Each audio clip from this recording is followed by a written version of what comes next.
जिंदगी तबाह हो जाती है दो पल के गुस्से से। प्यार भरा रिश्ता बिखर जाता है। होश जब आता है तब वक्त निकल जाता है। तो जी हाँ दोस्तों, यह है आपका अपना प्रिय आरजे आदि यानी कि आदि कश्यप लेकर आया है आपके लिए आड़ी टेढ़ी बातें, आपका फेवरेट प्रोग्राम फ्रॉम मुंबई। और आज दिन है 25 जून, वीरवार यानी कि थर्सडे का दिन है। और मैं आपको क्विकली कुछ अपडेट्स बताऊंगा, उसके बाद कुछ कविता कहानी, कुछ किस्से, और आपको मनोरंजित करूंगा करीब आधा घंटा के लिए। तो मुझे उम्मीद है कि और दिनों की तरह आज भी इसे प्रोग्राम को आप पसंद करेंगे। और आज का अपडेट मैं आपको बताता हूं। आज अभी तक 4,72,842 कोरोना पॉजिटिव केसेस हो चुके हैं। और आज सबसे ज़्यादा संख्या है एक दिन के अंदर जो कि पाए गए हैं corona virus positive cases 16,726। 1,86,542 active cases हैं और 2,71,369 केसेस ठीक हो चुके हैं, यानी कि करीब 57 से 58% के करीब रिकवरी रेट्स हैं। 14,906 डेथ हो चुकी हैं और 423 डेथ सिर्फ 24 घंटे में हुई है। तो दोस्तों, ये था एक अपडेट ऑन कोरोना वायरस। और अब मैं आपको कुछ अपडेट्स और देता हूं देश विदेश में होने वाली घटनाओं के बारे में। तो दोस्तों, वेस्ट बंगाल ने पहला एक ऐसा स्टेट है जिसने कि लॉकडाउन 31 जुलाई तक एक्सटेंशन किया है, लेकिन साथ में कुछ रिलैक्सेशन भी दिया है। आईएमएफ ने कहा है कि 6% जो विकास दर है वो अगले साल हो सकती है, और आज विकास दर 4.5% इस साल की है, 2020 की। तो आईएमएफ ने कहा है कि ये विकास दर बढ़ सकती है 6% तक, यानी कि इंटरनेशनल मॉनेटरी फंड। दोस्तों, दिल्ली जो है, दिल्ली ने इस समय मुंबई को भी क्रॉस कर दिया है कोरोना वायरस पॉजिटिव केसेस के अंदर। 3,800 केसेस सिर्फ एक दिन में दिल्ली में हुए हैं। कुल पेशेंट्स हैं 70,390। और अब दिल्ली सरकार ने फैसला किया है कि वो सर्वे करेगी, एक एक घर जाकर सर्वे करेंगे, और इसका नाम रखा है रेस्पॉन्स प्लान, जो 6 जुलाई 2020 तक आखिरी होगा। तो यानी कि उस सर्वे में एक एक घर में जाके चेक करेंगे, पूछेंगे, और उसके बाद देखेंगे कि actual position corona virus positive की क्या है।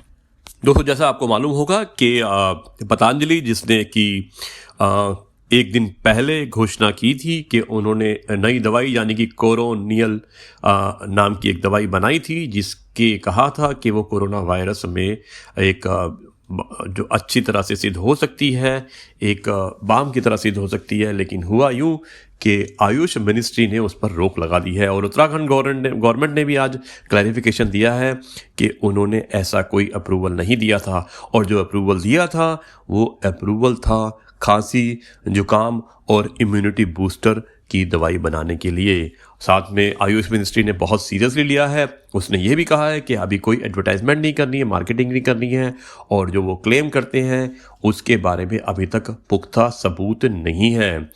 दोस्तों, पतंजलि कहता है कि 100% रोगी जो कोरोना वायरस से पीड़ित है वो 7 दिन के अंदर ठीक हो सकता है। और उन्होंने ये भी कहा है कि 3 दिन में जो पॉजिटिव केसेस हैं वो नेगेटिव में कन्वर्ट हो सकते हैं या हुए हैं।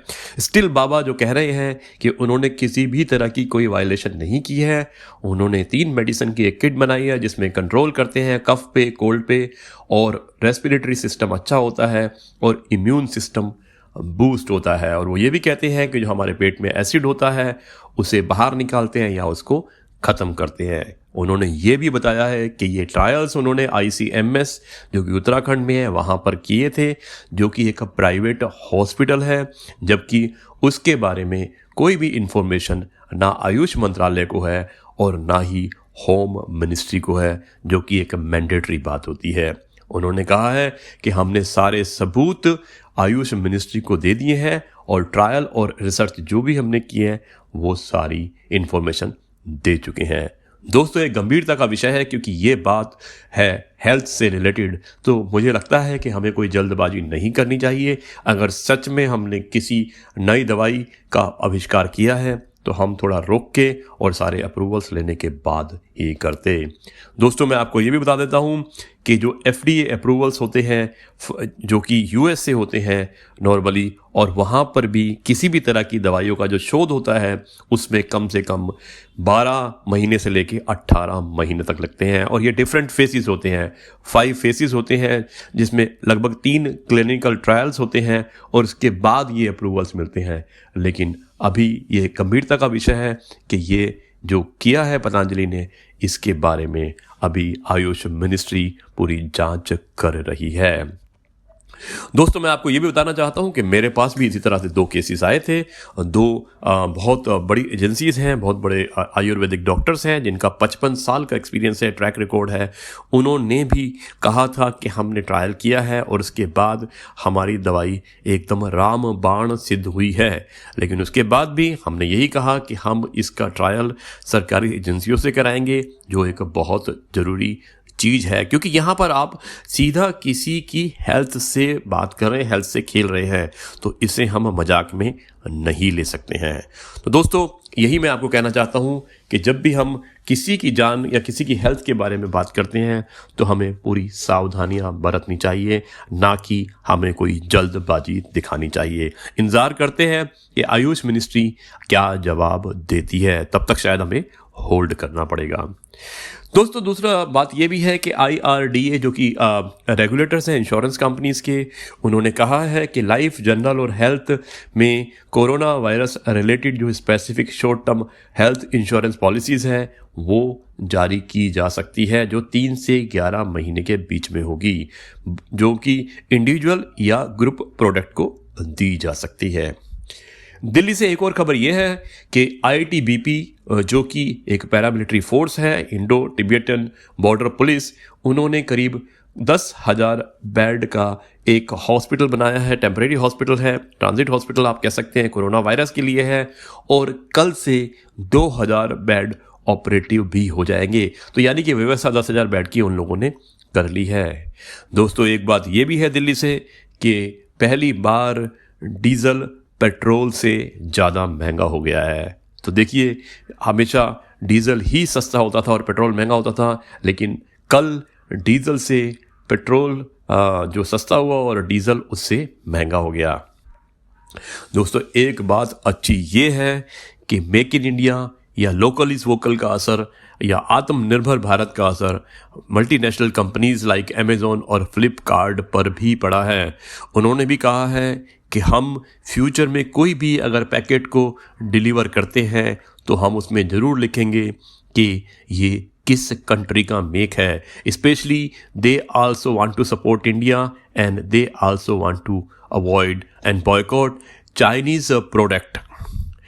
दोस्तों, मैं आपको ये बताना चाहता हूँ कि मेरे एक दोस्त हैं जो उन्होंने मुझे सजेस्ट किया है कि जब तक भारतवर्ष पूरी तरह से सेल्फ रिलायंट नहीं हो जाता है, यानी कि हम अगर चाइना का बहिष्कार करते हैं, तो उसकी ऑल्टरनेट ऑप्शन ये भी हो सकती है कि अगर भारत पूरी तरह से सारी चीज़ों को नहीं बना सकता है तो चाइना की तरह ही ताइवान, वियतनाम और हांगकांग, जो तीनों भारत के बहुत अच्छे दोस्त हैं और चाइना के अगेंस्ट हैं या राइवल्स हैं, तो हम टेम्परेरली उनसे भी कुछ प्रोडक्ट्स को खरीद सकते हैं। आई थिंक ये अच्छा सजेशन है। जब तक हिंदुस्तान पूरी तरह से सक्षम नहीं हो जाता है और हमें अगर चाइना को बाइकआउट करना है तो हम पड़ोसी राज्यों को, पड़ोसी देशों की मदद कर सकते हैं।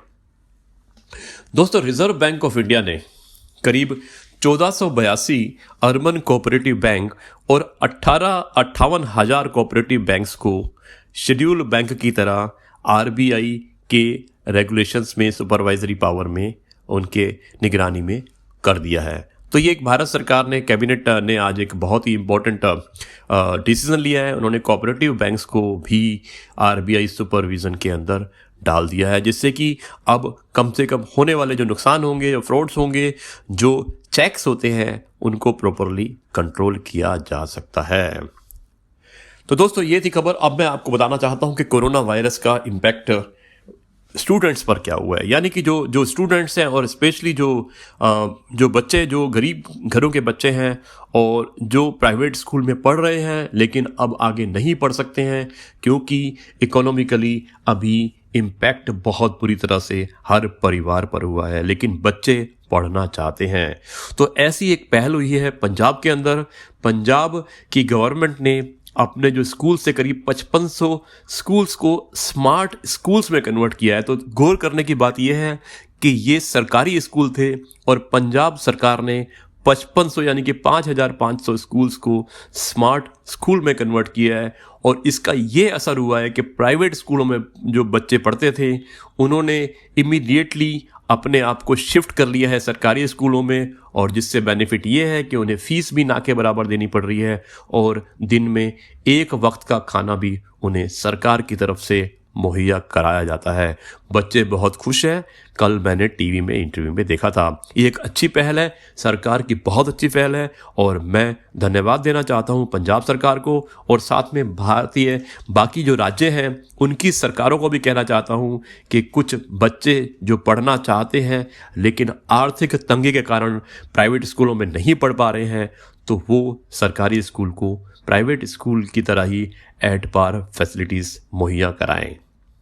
दोस्तों, ITR जो फाइनेंशियल ईयर 2018 और 19 था, उसकी जो डेट थी, रिटर्न भरने की डेट थी, वो 31 जुलाई थी, जो हो गई है और 30 जून जो थी उसको 31 जुलाई बढ़ा दिया गया है। और इसी तरह से TDS सर्टिफिकेट जैसे कि फॉर्म 16 होता है, इनकी भी डेट्स उन्होंने बढ़ाकर 15 अगस्त 2020 कर दी है। दोस्तों, और कुछ खबरें हैं फाइनेंस की दुनिया से, जैसे कि भारत बहुत जल्द, जो फिच ने कहा है, जो रेटिंग एजेंसी है, उसने कहा है कि एक और पैकेज भारत में आने वाला है। जैसे कि 20,97,000 रुपये का पैकेज आया था, 20,97,000 करोड़ रुपए का जो पैकेज आया था, जिसमें कि आत्मनिर्भर भारत की बात की गई थी, उसी तरह से एक और पैकेज बहुत जल्द भारत में आने वाला है। ये कहा है फिच ने, जो कि इंटरनेशनल रेटिंग एजेंसी है। दोस्तों, दूसरी बात ये भी है कि अच्छे अच्छे ब्रांड्स जो कि चाइना में ऑलरेडी हैं और वो भी शिफ्ट करने की कोशिश कर रहे हैं अपने प्रोडक्शन को भारत की तरफ। तो ये भारत के लिए बहुत अच्छी बात है और मेरे ख्याल में आत्मनिर्भर भारत या जो चाइना का जो शिफ्ट है, जो इंडिया की तरफ हो रहा है, वो हमारे लिए एम्प्लॉयमेंट जनरेट करेगा, हमारी GDP की ग्रोथ होगी और हमारी कंट्री की रेटिंग भी बढ़ेगी। दोस्तों, ICICI बैंक ने भी अपना 1.5% स्टेक ICICI प्रूडेंशियल्स को बेच दिया है 840 करोड़ में। यानी कि अगर देखा जाए तो ICICI बैंक की वैल्यूएशन भी करीब 5 लाख करोड़ की है, जो कि इक्विवेलेंट है रिलायंस जियो की। तो ये एक अच्छी बात है कि ICICI बैंक ने अपना 1.5% स्टेक बेचकर 840 करोड़ रुपए का नया इन्फ्यूज़न किया है फंड्स का। दोस्तों, फिच ने जो एयरटेल है उस कंपनी को नेगेटिव घोषित किया है और BBB- की उसको रेटिंग दी है। DHFL, जिस कंपनी का आपने नाम सुना होगा, उसके लॉस बढ़ चुके हैं और वो जो Q4 20 है उसमें जाकर 10,296 करोड़ रुपए हो चुके हैं। तो दोस्तों, ये खबर है आपके लिए, इकोनॉमिक खबर है जो मैं आपको दे रहा हूं और मुझे उम्मीद है कि आप इन खबरों को भी एंजॉय कर रहे होंगे। दोस्तों, ग्लोबल इकोनॉमी पे बहुत फ़र्क पड़ने वाला है पोस्ट कोविड, ये मूडी ने कहा है। जिस तरह से फिच है उसी तरह से मूडी भी एक रेटिंग एजेंसी है। दोस्तों, अरविंदो फार्मा जो कि काफ़ी बुलिश है और एक काफ़ी बड़ा फार्मा कंपनी है, लेकिन उसके बाद भी वो चाइना में बिजनेस करने के लिए काफ़ी बुलिश है। तो अरविंदो फार्मा का ये थोड़ा सा मूव अगेंस्ट है जो भारत में आत्मनिर्भर भारत की हम बातें कर रहे हैं। L&T हाइड्रोकार्बन इंजीनियरिंग ने भी एक KBR के साथ साइन किया है कुछ रिफाइनरी प्रोजेक्ट के लिए। दोस्तों, TCS के बाद रिलायंस इंडस्ट्रीज़ ने भी सोचा है, जो रिलायंस इंडस्ट्रीज़ ने किया था उसके बाद TCS ने किया, और अब ज़्यादातर बड़े बड़ी मल्टीनेशनल कंपनीज और Indian companies corporates virtual AGMs कर रहे हैं। ये एक अच्छी बात है क्योंकि अब इन पर्सन ऑफिस में जाना थोड़ा मुश्किल है, तो वर्चुअल अगर हम AGM करते हैं तो ये एक बहुत अच्छी बात है।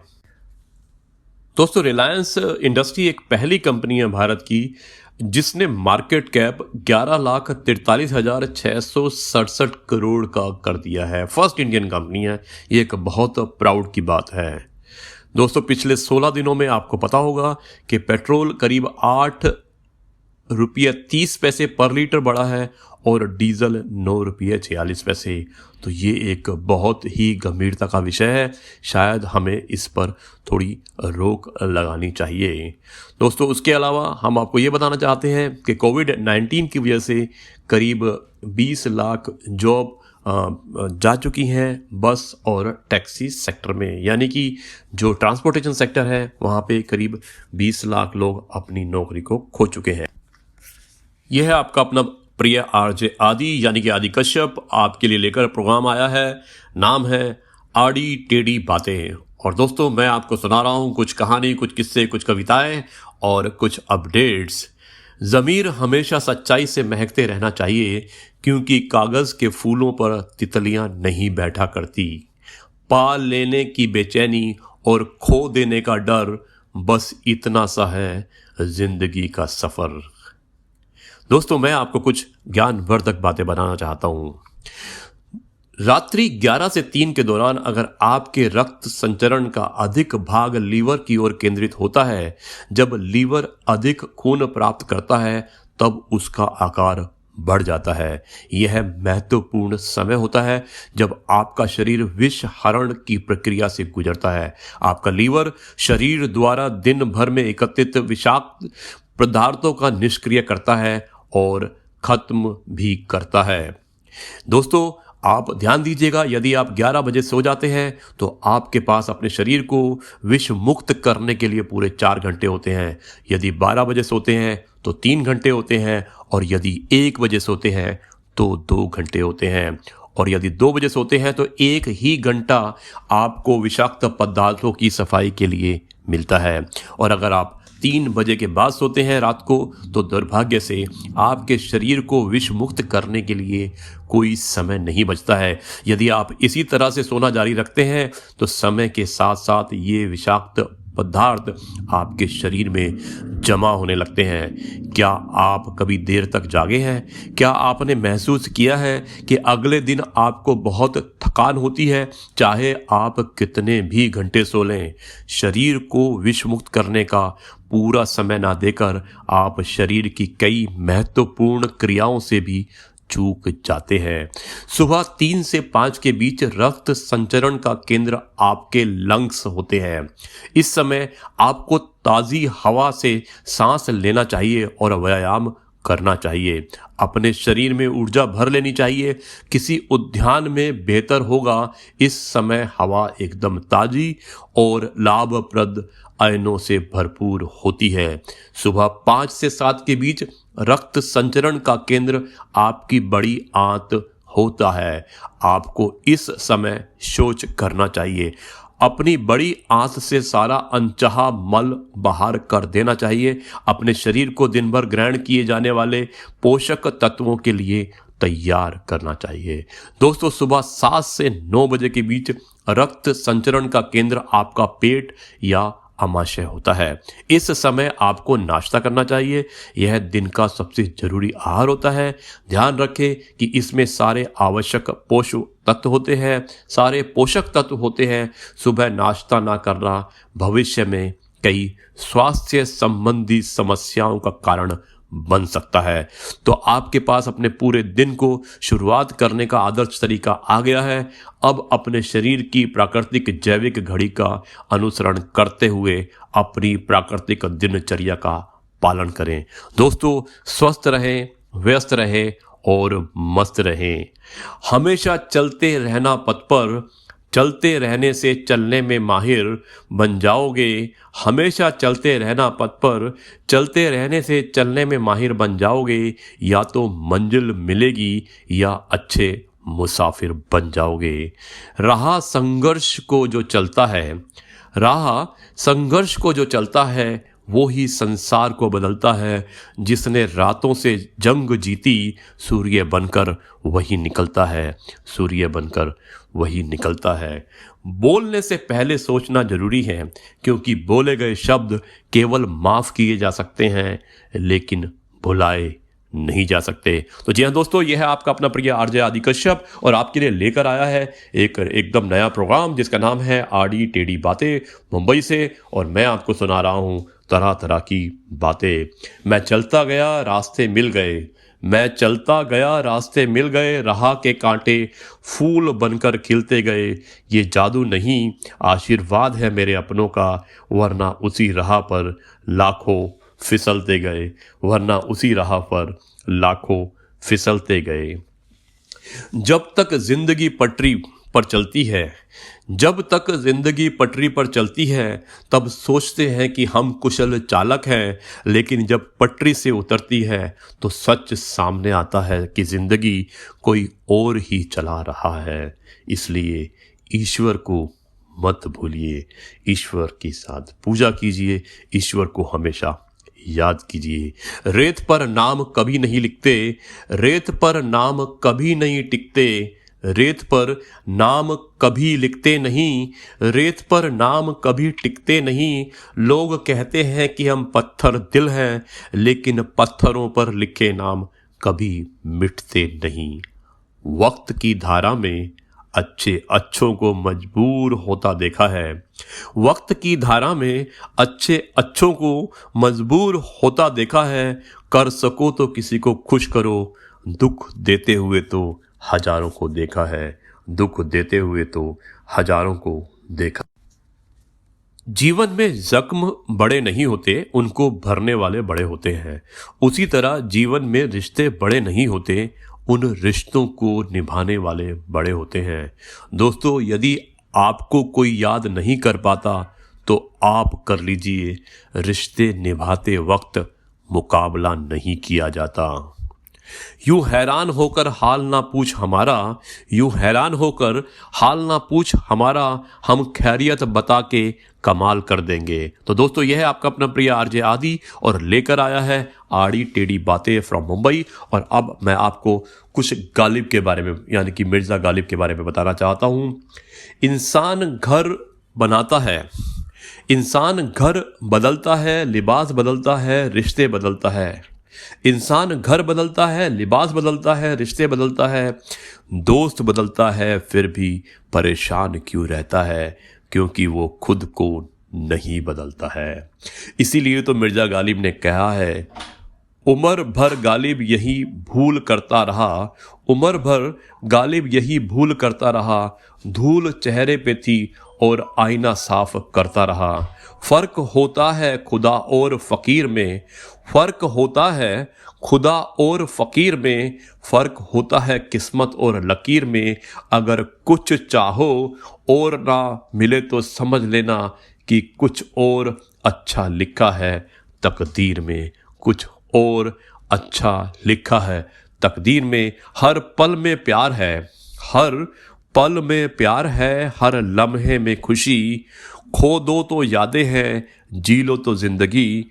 मत सोचो कि जिंदगी में कितने पल हैं, ये देखो कि हर पल में कितनी जिंदगी है, ये देखो कि हर पल में कितनी जिंदगी है। तो जी हाँ दोस्तों, यह है आपका अपना प्रिय आरजे आदि कश्यप और आपके लिए लेकर आया है आपका फेवरेट प्रोग्राम आड़ी टेढ़ी बातें फ्रॉम मुंबई। और अब मैं अपने कार्यक्रम को खत्म करने से पहले आपको सुनाना चाहता हूँ एक कहानी जो मेरे हमेशा कार्यक्रम का हिस्सा होता है, और उसके बाद मैं आपसे बोलूँगा अलविदा। तो ये कहानी कुछ इस प्रकार से है। कहानी का नाम है समस्या का दूसरा पहलू। पिता ऑफिस का काम करने में व्यस्त था। उसका 10 साल का बच्चा बार बार कोई सा सवाल लेकर उसके पास आता और पूछ पूछ कर तंग करता। बच्चे की इस हरकत से पिताजी परेशान हो चुके थे। इसका हल निकालते हुए उसने सोचा, क्यों ना बच्चे को कोई ऐसा काम दे दूं जिससे कि वो कुछ घंटे उलझा रहे और उतने समय में मैं अपना काम भी निपटा लूंगा। अब की बार जब बच्चा आया तो पिता ने एक पुरानी सी किताब उठा ली और उसने एक पेज पर वर्ल्ड मैप बना हुआ देखा और उसने किताब का वो पेज फाड़कर अपने बेटे को दे दिया और उस पेज को कई छोटे छोटे टुकड़ों में काट दिया। ये टुकड़े उसने बच्चे को देते हुए बोला कि ये पेज पर वर्ल्ड मैप बना हुआ था, मैंने इसे कुछ टुकड़ों में बांट दिया है, तुम्हें इन टुकड़ों को फिर जोड़कर वापस वर्ल्ड मैप तैयार करना है। अब जाओ, जाकर इसे जैसे तैसे जोड़ो और इसका पूरा वर्ल्ड मैप बनाकर मेरे पास ले आओ, और जब वर्ल्ड मैप बन जाए तब आप आकर मुझे दिखा देना। तो बच्चा वो टुकड़े लेकर चला गया। इधर पिता ने भी चैन की सांस ली, क्योंकि उन्होंने सोचा कि अब बच्चा कई घंटों तक उनके पास वापस नहीं आएगा और वो शांति से अपना काम कर पाएंगे। लेकिन ये क्या हुआ, 5 मिनट बाद ही बच्चा भीतर आया और उसने बोला, पापा देखिए मैंने वर्ल्ड मैप बना लिया है। पिता बड़े हैरान थे, लेकिन उन्होंने कहा ठीक है, अगर बना लिया है तो मुझे दिखाओ। और पिता ने वर्ल्ड मैप लेकर उसको चेक किया, और जब उसने देखा तो वो बड़ा हैरान हुआ कि वर्ल्ड मैप बिल्कुल सही जुड़ा हुआ था। उसने बड़े हैरत अंगेज तरीके से पूछा, ये तुमने इतनी जल्दी कैसे बना लिया? ये तो बहुत ही आसान था पापा, आपने जिस पेज के टुकड़े मुझे दिए थे उसके एक साइड पर वर्ल्ड मैप बना हुआ था, लेकिन दूसरी साइड पर कार्टून बना हुआ था। मैंने कार्टून को जोड़ दिया, वर्ल्ड मैप अपने आप तैयार हो गया। पिता बस बच्चे को देखता ही रह गया। तो दोस्तों, इससे हमें यह सीख मिलती है कि अक्सर हम कोई बड़ी समस्या सामने आने पर उसे देखकर यह सोच लेते हैं कि यह समस्या बहुत बड़ी है और हल से नहीं हो सकती, यानी कि इसका हल निकालना बहुत मुश्किल है। हम उसका एक पहलू देखते हैं और अपना दृष्टिकोण बना लेते हैं, जबकि उसका दूसरा पहलू भी हो सकता है जहां से उसका हल बहुत आसानी से निकल सकता है। इसलिए जीवन में जब भी आपको समस्या आए तो हर पहलू देखकर उसका आंकलन करना बहुत जरूरी है।